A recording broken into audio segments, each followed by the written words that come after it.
ओम सहस्रशीर्षं देवं विश्वार्चं विश्वशम्भुवं विश्वनारायणं देवमक्षरं परमं पदं विश्वतः परमानित्यं विश्वनारायणं हरिं विश्वमेवेदं पुरुषतत्त्वसोपजीवति पतिं विश्वस्यात्मेश्वरं शाश्वतं शिवमच्युतं नारायणमहाज्ञेयं विश्वात्मानं परायणं नारायण परो ज्योतिरात्मा नारायण परः नारायण परं ब्रह्मतत्त्वं नारायण परः नारायण परो ध्याता ध्यानं नारायण परः यच्च किञ्चित् सकः सर्वं दृश्यते श्रूयतेऽपि वा अन्तर्पटिस्ततः सर्वं व्याप्य नारायणस्थितः अनन्तमव्ययं कविगुं समुद्रेन्दं विश्वशम्भुवं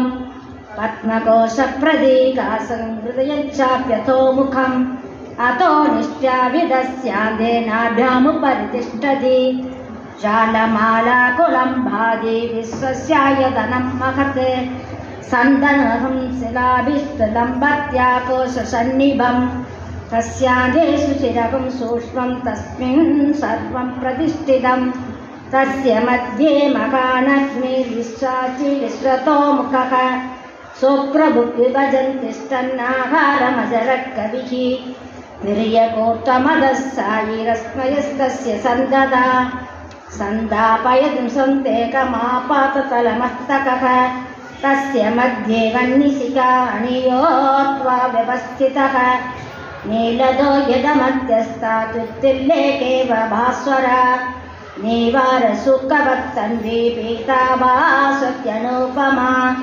तस्यासिकाया मध्ये परमात्मा व्यवस्थितः स ब्रह्म स शिव स हरीशेन्द्र सोऽक्षर परमस्वराट् हृदहं सत्यं परं ब्रह्म पुरुषं कृष्णपिङ्गलम् उत्तरेदं विरूपाच्च विश्वरूपाय वै नमो नमः। ओं नारायणाय विद्महे वासुदेवाय धीमहि तन्नो विष्णुः प्रचोदयात्। ओं सहनाववतु सहनौ भुनक्तु सह वीर्यं करवावहै तेजस्विनावधीतमस्तु मा विद्विषावहै। ओं शान्ति शान्ति शान्तिः। हरि ओं तत्सत्। குளந்தரும் செல்வம் தந்திடுமடியார் குளந்தரும் செல்வம் தந்திடுமடியார் படுதுயராயின எல்லாம் நிலந்தரம் செய்யும் நீர்விசும்பருளும் நிலந்தரம் செய்யும் நீர்விசும்பருளும் அருளொடு பெரு நிலம் அளிக்கும் வளம் தரும் மற்றும் தந்திடும் பெற்ற வளம் தரும் மற்றும் தந்திடும் பெற்ற தாயினும் ஆவண செய்யும் நலத்தரும் சொல்லை நான் கண்டு கொண்டே நலத்தரும் சொல்லை நான் கண்டு கொண்டே நாராயணா என்னும் நாமம்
எனக்குரியதாகி ஒருவருக்கு ஒருவர் என்னை புகழ்ந்து பேசி பக்தர்கள்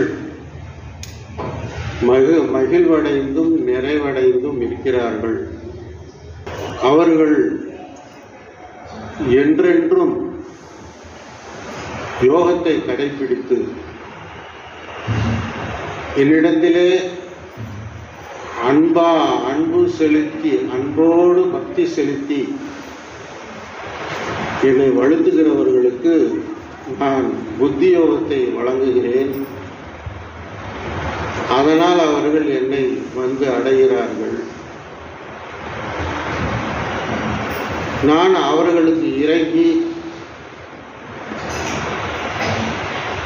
அவர்கள் உள்ளத்திலே வீட்டிலிருந்து அவர்கள் இதயத்திலே அஞ்ஞானத்தினால் சூழ்ந்திருக்கக்கூடிய அந்த இருளை ஞான ஒளியால் போக்குகிறேன் அப்படின்னு ஒரு 3 ஸ்லோகங்களில் சொல்றார். எப்படியா, அதாவது அவங்க பக்தர்கள் சித்தத்தை என்பால் வைக்கிறாங்க. அப்புறம் அவங்க உயிரே வந்து எனக்கு உரியது ஆக்குறாங்க. அப்புறம் ஒருவருக்கு ஒருவர் வந்து என்னுடைய மகிமையை பேசி நிறைவடைந்து மகிழ்வடைந்து இருக்கக்கூடிய அந்த பக்தர்கள் அந்த யோகத்தோடு கூடிய என்னிடத்தில் அன்பு செலுத்தக்கூடிய அவர்களுக்கு நான் வந்து உத்தியோகத்தை வழங்குகிறேன். அதனால் அவங்க என்னை வந்து அடைகிறார்கள். நான் அவங்களுக்கு இறங்கி கருணை காட்டி அவங்க உள்ளத்தில் இருக்கக்கூடிய அஞ்ஞான இருளை ஞான ஒளியால் போக்குகிறேன்.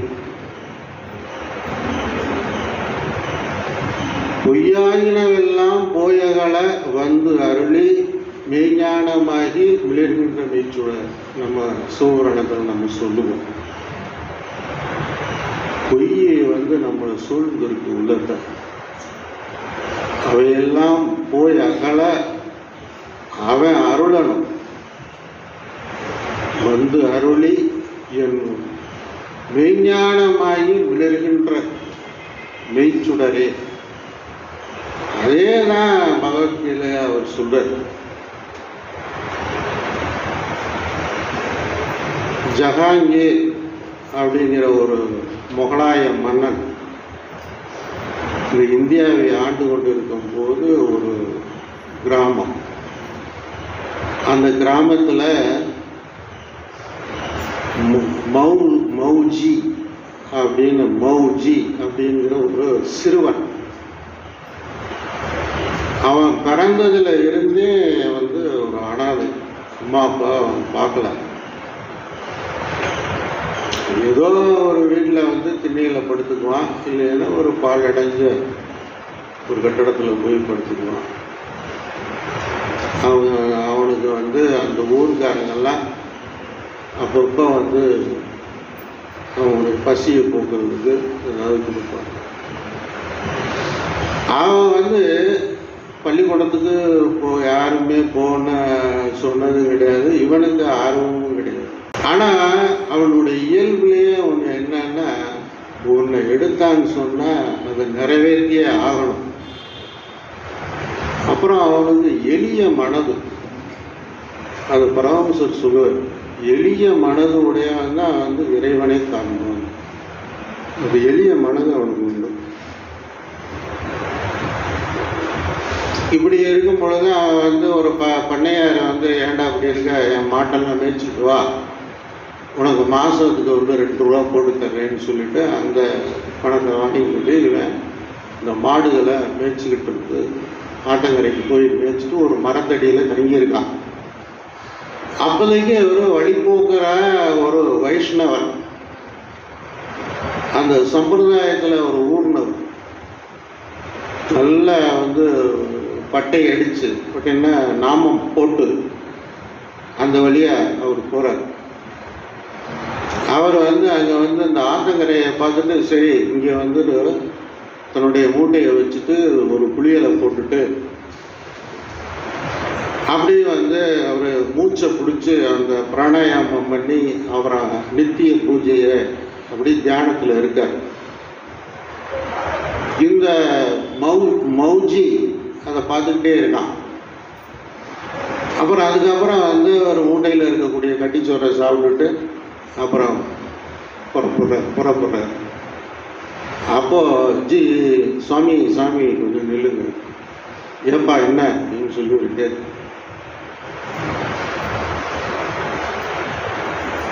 நீங்கள் யார் அப்படின்னு சொல்லி வந்து, அப்பா நான் ஒரு பண்டிதர், இந்த மாதிரி கேசவபுரத்தில் இருந்து தௌலதாபாத் அப்படின்னு ஒரு ஊர் இருக்குது, அங்கே நான் போய்கிட்டு இருக்கேன். அங்கே எனக்கு நிறைய சீடர்கள் உண்டு, அவங்களையெல்லாம் பார்க்குறதுக்கு போகிறேன். இவர் எதுக்கு போகிறாரு அப்படின்னா, அப்பப்போ போய் அவங்கள்ட்ட எல்லாம் ஒரு பண வசூல். ஆனால் அவர் அன்றாடம் இந்த மாதிரி ஆத்ம சாதனம் பண்ணுறார். சரி, அதெல்லாம் சரி. இப்போ நீங்கள் வந்து மூச்சப்படுத்திக்கிட்டு இருந்தீங்களே, அது எதுக்கு பண்ணுறீங்க? இது நான் தினந்தோறும் பண்ணுவேன், அந்த நேரத்தில் தான் நான் பகவானை தரிசனம் பண்ணுறேன் அப்படின்னு அவர் சொல்கிறார் அவர். சரி, அப்படி பண்ணோம்னா பகவானை நாம் தரிசனம் பண்ணலாமா அப்படிங்கிறத தெரிஞ்சுக்கிட்டான். அவர் பாட்டு பயணத்தை தொடங்குறாரு. இவன் அதே மாதிரி குளிக்கிறான். அப்புறம் வந்து இருக்கிறது ஒரு ட்ரெஸ் தான், அதை போட்டுக்கிட்டு அவன் வந்து மூச்சை பிடிச்சிக்கிட்டு கண்ணை மூடி பார்க்கும் பொழுது இருட்டாரு. ஏன்னா அவர் பகவான் தரிசனம் கொடுப்பாருன்னு சொன்னாரே, இப்படி இருக்கே. கண்ணை இருக்க மூடி பார்க்குறான். அப்புறம் என்ன பண்ணா, நறுக்குன்னு வந்து நல்ல மூச்சை விடவே மாட்டேன், ஏன்னா எல்லாத்தையும் நம்பிடுவாங்க அப்படின்ன உடனே அந்த உயிர் வந்து தடுமாறுது. எல்லா உயிர்களுமா ஆயிருக்கிறது வந்து இறைவன் தான். இவர் வந்து மகாவிஷ்ணு அந்த அந்த பாம்பு படுக்கையில் அவர் படுத்திருக்கார். ஆனந்த சயனம், தூக்கம் கிடையாது. எல்லா உயிர்களுமே அந்த பாம்போட இணைக்கப்பட்டதாக இருக்கு. அந்த உயிர் தடுமாறுறது. அப்போ அந்த பாம்பு அசையுது, பாம்பு படுக்க. மகாவிஷ்ணு உடனே இவனுக்கு காட்சி கொடுக்குறாரு.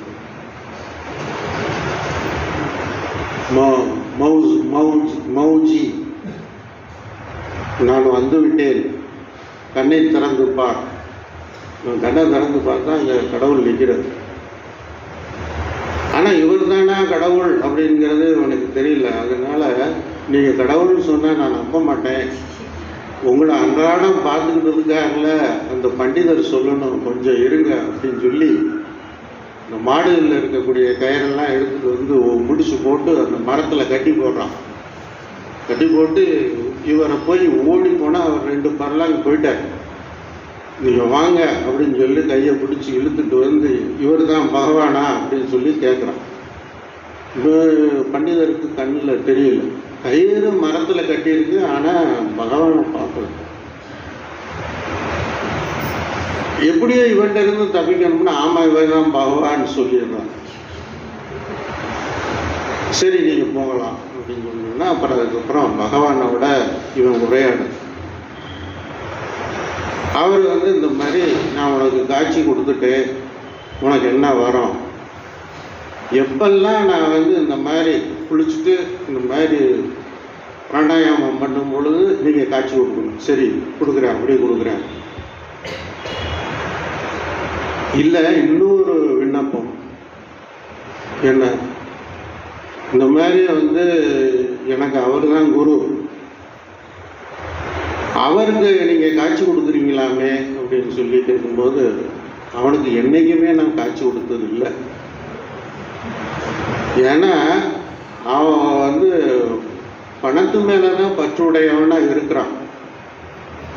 அதனால் பணத்தை வந்து அருளுவேனே தவிர என்னை நான் அருள மாட்டேன் அப்படின்னு சொல்லி அவர் சொல்லிடுறாரு. ஆனால் இவன் கேட்குறான், நீங்கள் வந்து எனக்கு காட்சி கொடுத்தது மாதிரி அவருக்கு காட்சி கொடுக்கணும்னு, அந்த வரத்தை நான் கொடுக்குறேன்னு. அடுத்த நாளே வந்து அந்த பண்டிதர் அந்த கொஞ்ச நேரம் தியானம் பண்ணும்போது பகவான் தோட்டத்துக்கு வர்றார். கடவுளை கண்டதுக்கு பின்பு அவனுடைய சொரூபமே மாறி போயிடுது. பணப்பற்று தன்னால் அவரை விட்டு விலகி போயிடுச்சு. உண்மையிலேயே அவர் பக்தன் ஆகிட்டார். அதனால் வந்து இறைவனுடைய தரிசனம் ஒருத்தருக்கு கிடைச்சிருச்சு அப்படின்னு சொன்னால் அவருடைய கெட்ட இயல்புகள் பற்று எல்லாம் அவரை விட்டு நீங்கி வரும். அவர் உண்மையிலேயே வந்து இயல்பான குழந்தை உள்ள படைத்தவராக இறைவனை அடைய தகுதியுடையவராக மாறிவிடுகிறார். ஒரு சிஷ்யனால குருவுக்கு அந்த தன்மை கிடைத்தது. அப்போ 2 பேரும் ஒரு தடவை சந்திக்கும் பொழுது ஒருத்தரை வணங்கிக்கிறாங்க. நீங்கள் தான் குரு, இல்லைடா நீ தான் எனக்கு குரு அப்படின்னு. அவங்க 2 பேரும் சேர்ந்து அப்போ இந்தியா முழுவதுமே இறைவனுடைய புகழை பாடிக்கொண்டு போனார்கள். இதனால் வந்து பக்தி வளர்ந்தது அப்படின்னு ஒரு சரித்திர கதை உண்டு. ஜெய் ஸ்ரீ குரு மகாராஜ் கி ஜெய்.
जय श्री नारायण